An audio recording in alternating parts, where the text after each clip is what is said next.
Dans cet exercice, on va déterminer la nature de la série de termes général 1 sur n, n plus 1 à la puissance 1 tiers, moins n à la puissance 1 tiers.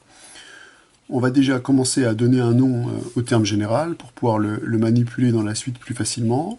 Donc il est défini dès que n est strictement positif, et on va déjà constater qu'on a affaire à une série à terme général positif.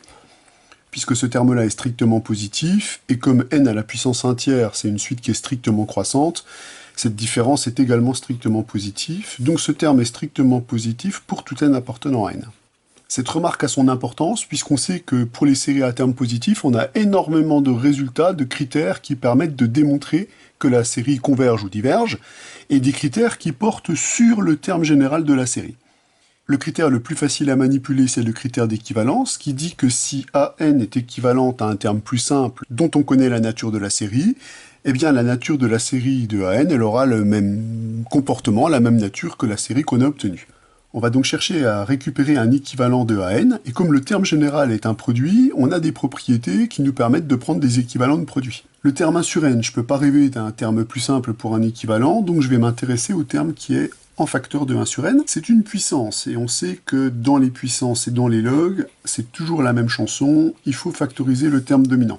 Alors ici, entre n et 1, le terme dominant, c'est bien entendu n. Et en utilisant les propriétés des puissances, on peut séparer la puissance en deux, en n à la puissance entière, et 1 plus 1 sur n à la puissance 1 tiers. On fait donc sortir le facteur n à la puissance 1 tiers, qu'on va combiner avec l'autre. Donc là, je reviens au terme total qui est dans la parenthèse, pour pouvoir factoriser le terme qu'on a fait apparaître. On obtient maintenant 1 plus 1 sur n à la puissance 1 tiers, moins 1. Or, ce terme-là, il est plutôt intéressant, puisque parmi les équivalents classiques qu'on doit absolument connaître par cœur, on y trouve 1 plus un à la puissance alpha, moins 1. On en a un équivalent simple lorsque un tend vers 0. Or ici, on a bien une puissance qui ne dépend pas de n, 1 tiers, et là, 1 sur n est une suite qui tend vers 0.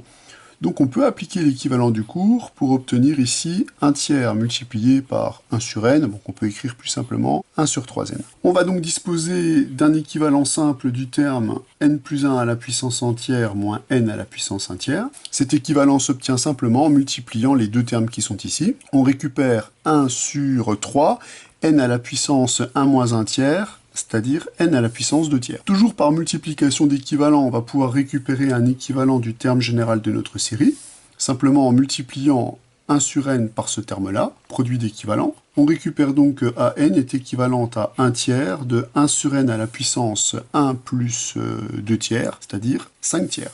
Là, on va pouvoir conclure avec notre critère d'équivalence, puisque on dispose déjà de cet équivalent. On a déjà dit que an est strictement positif pour tout entier naturel n non nul. Donc on sait que la série de termes général AN et cette série-là sont de même nature. Là, c'est le résultat du critère d'équivalence. La nature d'une série est bien entendu conservée quand on multiplie son terme général par un nombre indépendant de n strictement positif, puisque si la somme partielle tend vers une limite finie en la multipliant par un tiers, elle va tendre vers un tiers de la limite. Donc on peut dire que la nature de cette série-là, c'est la même que la série sans le facteur 1 tiers. Donc on peut dire que la série de termes général AN est la série de termes général 1 sur n à la puissance 5 tiers.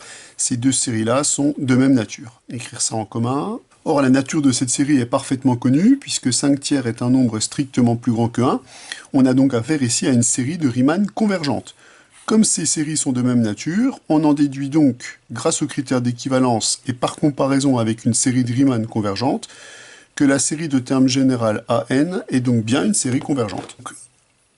Le point clé de la méthode, c'est de penser à prendre un équivalent de cette suite dont le terme général est positif, puis d'utiliser le critère d'équivalence par comparaison à une série de Riemann convergente. Donc un exercice fort classique.